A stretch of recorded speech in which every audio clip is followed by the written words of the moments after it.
Live from KSAT12, the news at noon starts right now.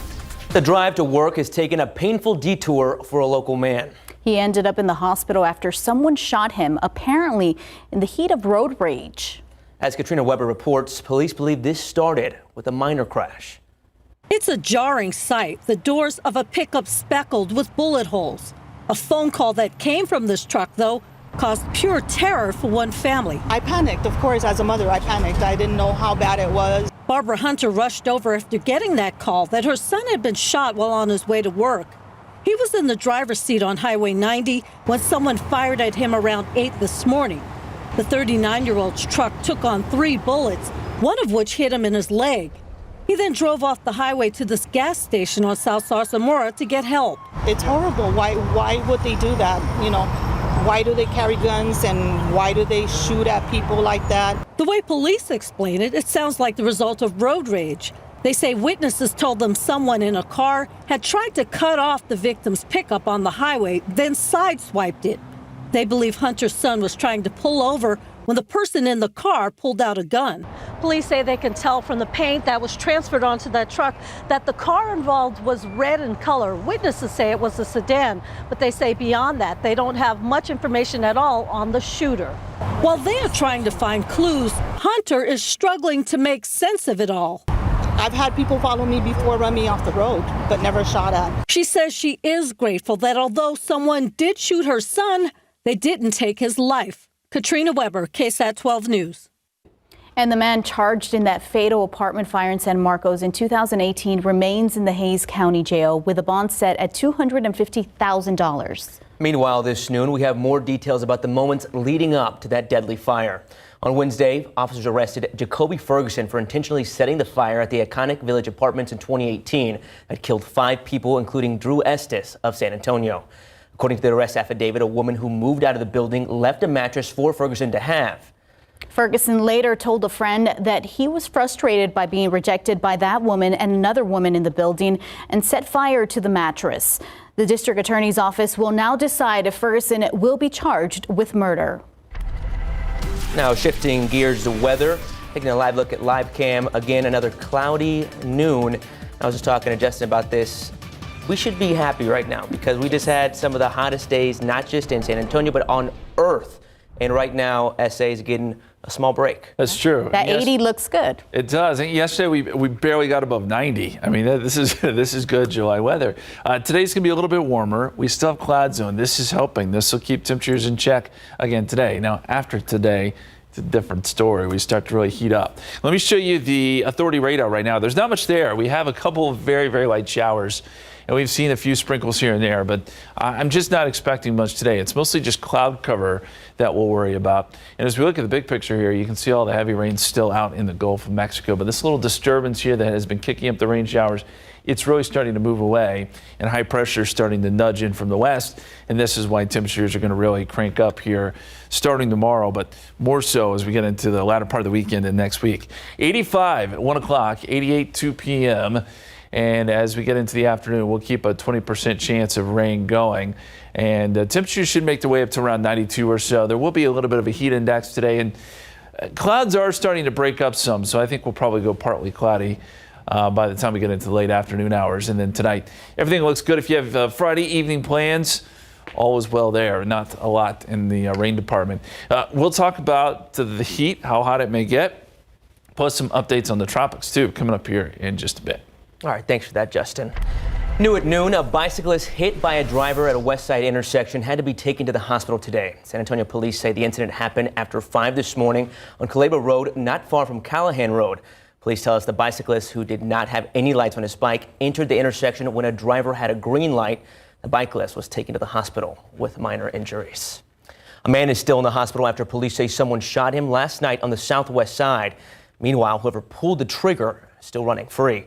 San Antonio police say it happened just after 8 p.m. outside a gas station on Old Pearsall Road. That's just outside Loop 410. Police add the man in his 20s was shot and taken to a hospital in critical condition. Right now, police do not have any suspects.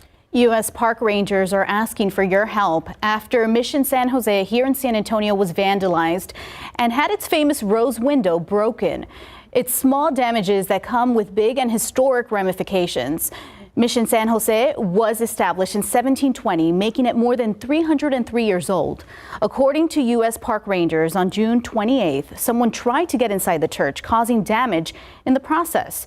Vincent Huzier, descendant of Pedro Huzier, the man that designed the famous rose, tells us it's a lack of respect for history.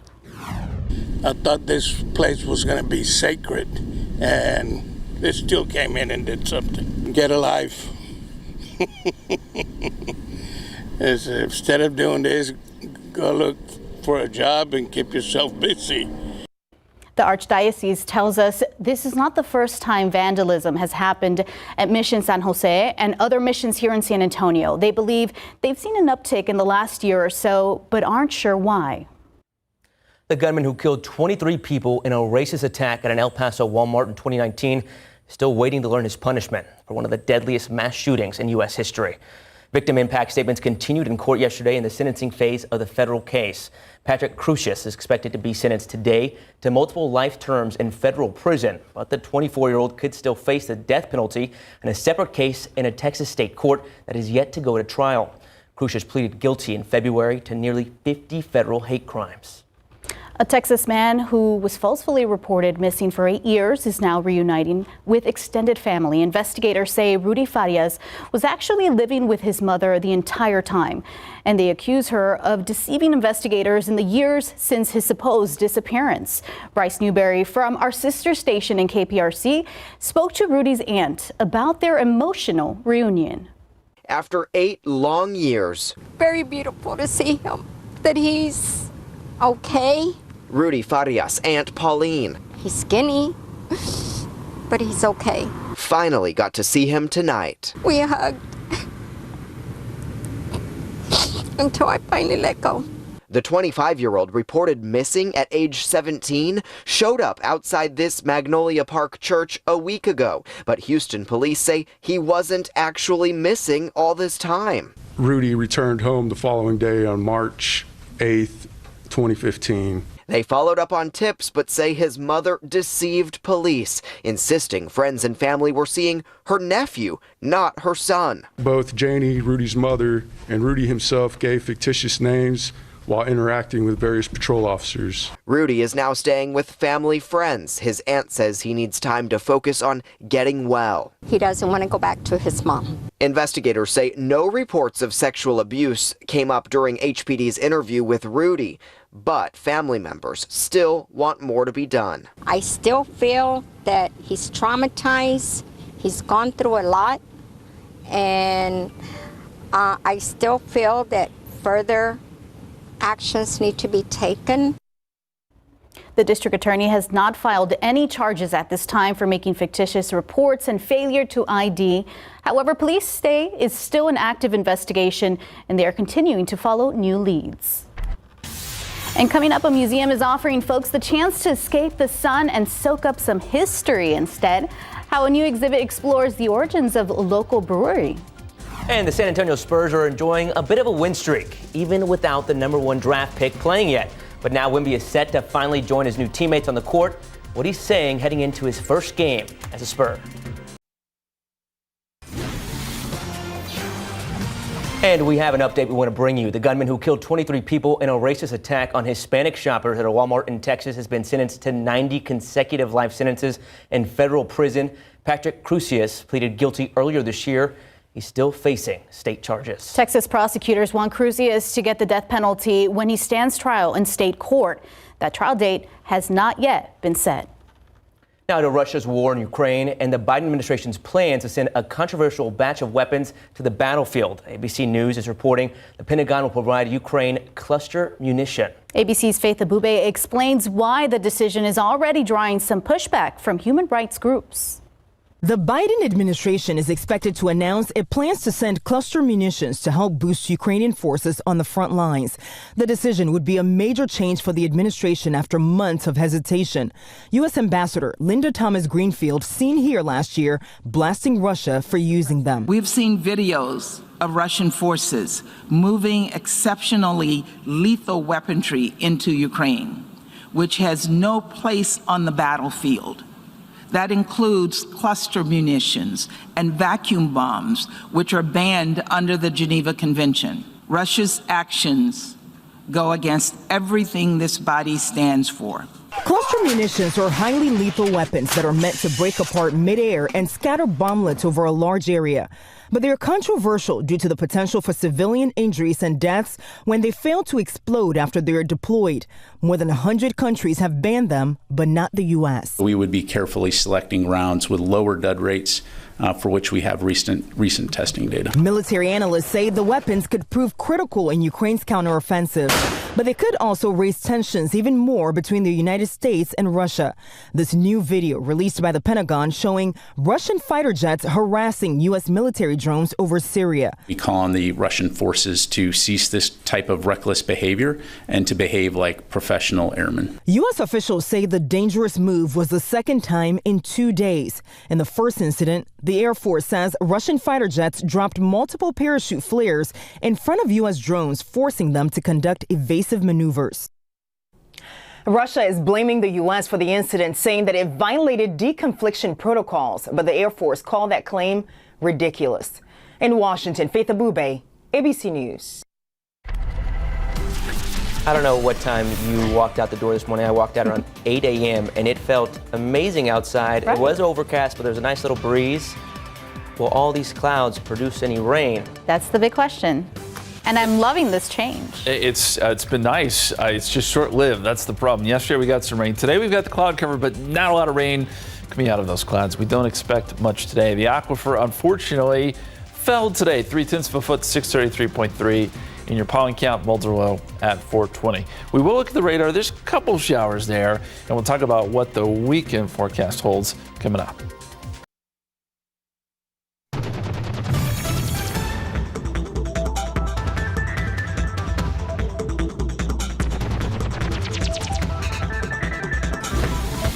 Welcome back. Art, history, and beer. The San Antonio Museum of Art is combining all three in its latest exhibit. We explore the museum's past as the Lone Star Brewery and how you can share your memories about this building.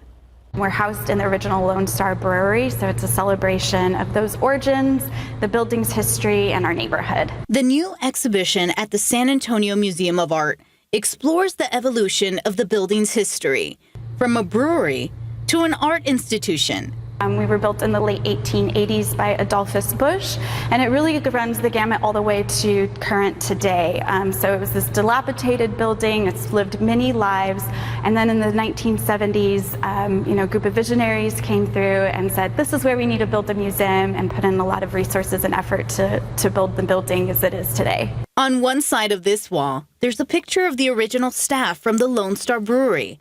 And on the other side, there's a picture of the museum's current staff. I think it's a celebration of San Antonio. It's a celebration of our building. The Still Brewing Art exhibit has unique items, from artwork to beer bottles and cases. Local collector Charlie Statz, who's been collecting forever, and some of his friends have generously loaned us some pre-Prohibition Lone Star Brewery objects. The exhibit is open through September 3rd, and guests are welcome to share their stories while visiting.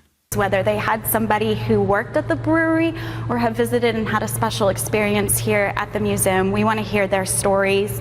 We want to hear what they have in mind and what their vision is for our neighborhood and what their vision is for SAMA in the future.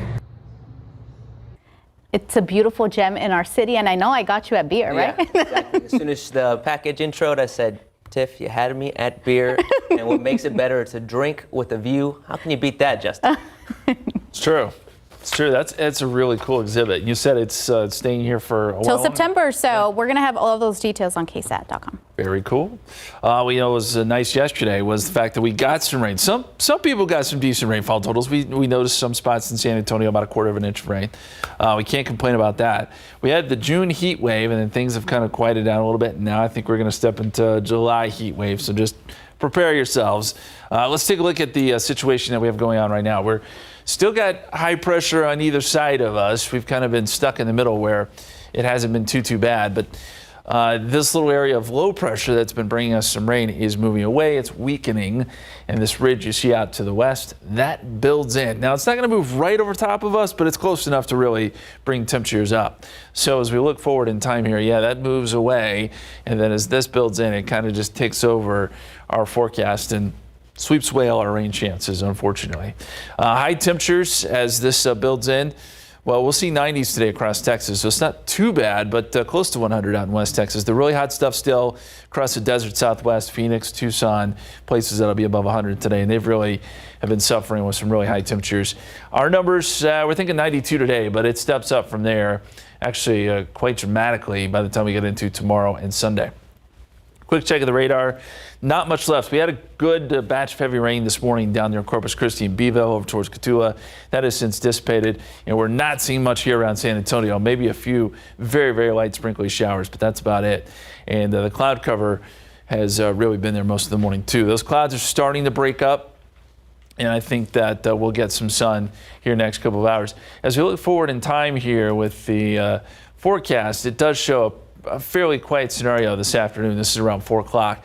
Maybe a shower, and still a few clouds here and there, but just as far as rain goes, much lower rain chances today as compared to yesterday. We'll keep a 20% chance in just in case a shower does pop up. We're just not looking for much. And as we look at the satellite picture, you can see the clouds are trying to break up now, so the sun is shining through in several spots, and temperatures will warm up as a result. So there was a heavy rain this morning. Again, it's kind of falling apart as it moves west, and then you got some good heavy rain out in the Gulf of Mexico. Outside, as we look with live cam here, 82, still reporting cloudy skies at the airport, but you can kind of see there in the distance the sun is trying to peek through from time to time. 71 the dew point, south-southeasterly winds at 14, heat index is at 86, and I do think that heat index creeps up into the mid-90s later today. So 2 o'clock, 88 degrees, a 20% chance of rain. We'll keep that going through about 6 o'clock, 92, the forecast high, and then this evening should be pretty nice, and then tomorrow we'll see just mostly sunny to partly cloudy skies. I do want to pass along the heat index today. Could jump up near 100 in a few spots, especially if you see some sun, because dew points are so very high. It's still very sticky out there, and the heat index is going to be a problem going forward as we look at the extended forecast. 98 Saturday, 100 Sunday, triple digits next week. But when you combine that with the humidity, heat indices could drift up to around, say, 105 a couple of those days. So just when we thought we lost that heat wave, here it is. It's back. It's back. It's back. Enjoy the double digits while you can. That's right. That, Justin. Yep.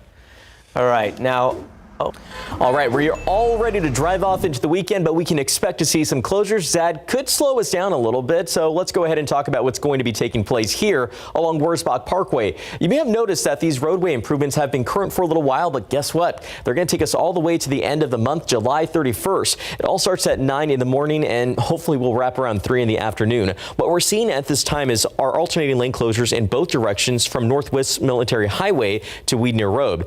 Got to take a jump over here to US 90. Can't forget about this area on the west side of San Antonio because we have mill and overlay operations. This will begin on Sunday, July 9th and wrap on Friday, July 28th. So it takes place overnight, 8:30 in the evening to 5 in the morning. Single lane closures along the frontage road in both directions from Loop 410 to West Military Drive. Got one more for you here. US 281 on the north side of San Antonio. We have that paving work. This will begin Monday, July 10th and wrap on Friday, July 14th. This work does begin at 9 in the morning and will wrap at 3 in the afternoon. Alternating lane closures in both directions at Borgfeld Road is what you can expect to see out there. But for the full list of closures, you can always head over to our website. That's KSAT12.com/traffic. We have a full list of closures there, or you can scan the QR code that's now on your screen. That takes you directly to our page. And it's always good to know what to expect ahead of time. There's plenty of work happening in and around the Alamo City, so always know before you have to go. And it's an exciting day for the San Antonio Spurs and their fans. Victor Wembanyama is suiting up tonight in Vegas. A preview of the matchup next in sports.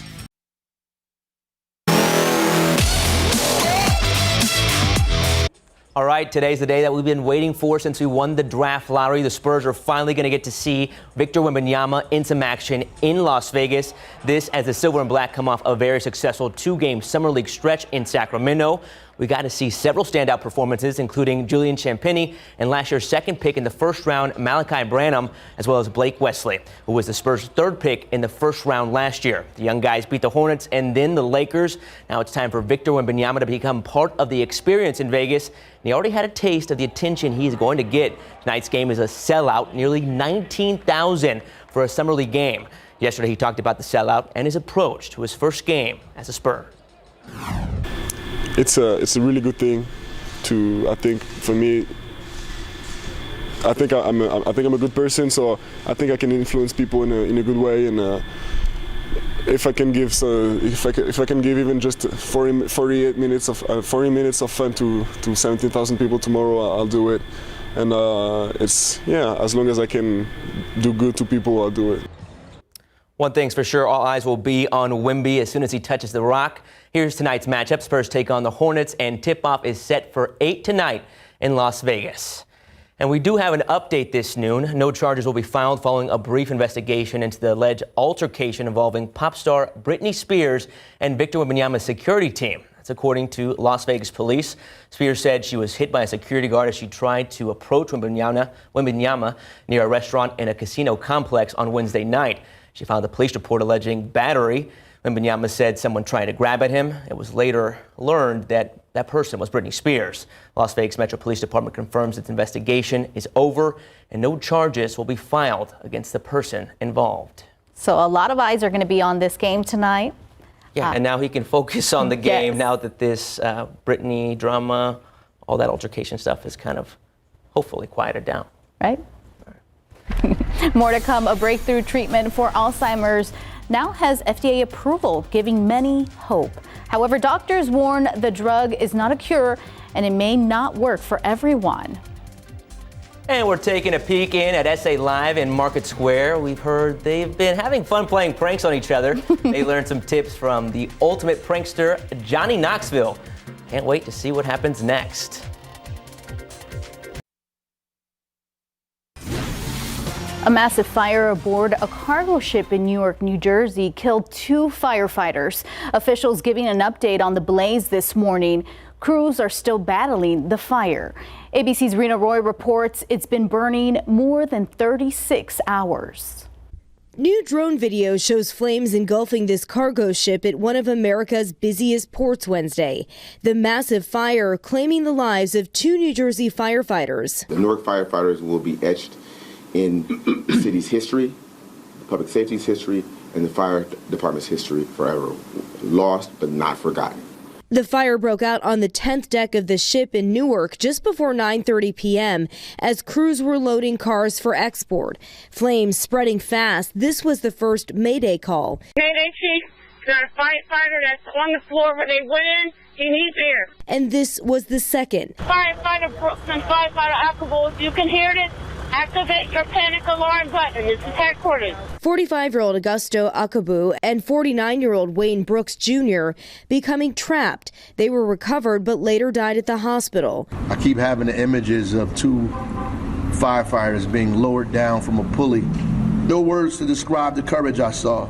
And now growing questions with sources telling ABC the city's 2.5-inch hose lines are incompatible with the Italian ship's 1-inch connections. And officials say Newark firefighters never trained to fight a fire aboard a ship without passengers. The tragedy of our collective loss speaks to, in no small degree, speaks to the complexity and the dangers associated with battling a shipboard fire. No word yet on what exactly caused the fire. It could take days before it's finally put out. Rena Roy, ABC News, New York.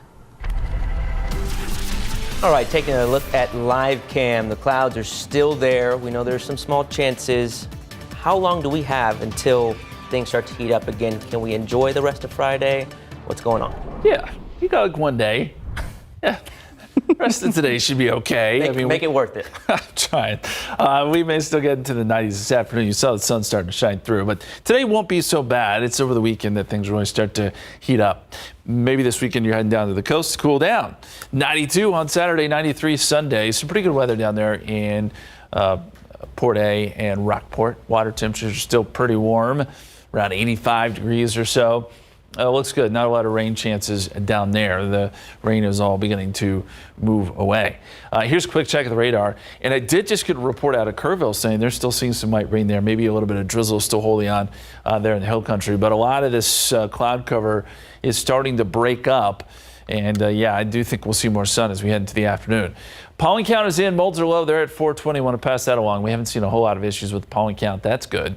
90 at 3 o'clock, 91 at 4 p.m., 92 our high temperature, 20% chance of rain, and look for rain chances to fall off as we head into this evening with south-southeasterly winds anywhere from 10 to 15 miles per hour. Guys. Thanks for that, Justin. For the first time ever, the FDA has granted full approval to a drug proven to slow the progression of Alzheimer's disease. The move is seen as a major breakthrough in the fight against the devastating condition. It affects millions and is marked by memory loss, cognitive decline, and behavioral changes. The drug called Leqembi is administered through IV infusion once every 2 weeks. It targets a specific protein that forms plaques in the brains of Alzheimer's patients, but the drug does carry some risks. About 13% of patients receiving the drug in its trials had brain swelling, and 17% had brain bleeding, compared with 9% in the placebo group. And while experts agree the drug is a major turning point, they also warn the drug is not a cure and was only tried in people with early Alzheimer's disease. People who are moderate or severe, we would not know whether this drug was efficacious, and we would not even know whether it was safe. Leqembi has been available under accelerated FDA approval since January. Yesterday's full traditional FDA approval means the drug is now available for coverage by Medicare. U.S. employers added jobs last month, but growth missed expectations. According to the Bureau of Labor Statistics, the U.S. added 209,000 jobs in June. That's lower than May's strong showing and about 16,000 less than economists were predicting. This is the lowest monthly gain since December 2020. As for the unemployment rate, it dropped 0.1% to 3.6%. And Meta's newest social media offering, Threads, is getting popular, and it's getting popular fast. It surpassed 50 million signups in its first 24 hours, making it the latest challenger to Twitter. ABC's Ariel Reshef reports Elon Musk sent a cease and desist letter to Meta as the battle between the social media companies heats up. With the clash of the social media titans, now a possible legal battle looming. Twitter threatening to sue Meta over its new splashy app Threads, already dubbed by some industry insiders as the Twitter killer. In a cease and desist letter obtained by ABC News, Twitter accusing Meta of misappropriating Twitter's trade secrets and claiming Meta knowingly hired former Twitter employees who retained proprietary information. The letter even calling Threads a copycat. Outspoken Twitter owner Elon Musk, who had been uncharacteristically quiet since Threads' debut, tweeting Thursday, "Competition is fine, cheating is not." A spokesperson for Meta swinging back, posting, "No one on the Threads engineering team is a former Twitter employee. That's just not a thing."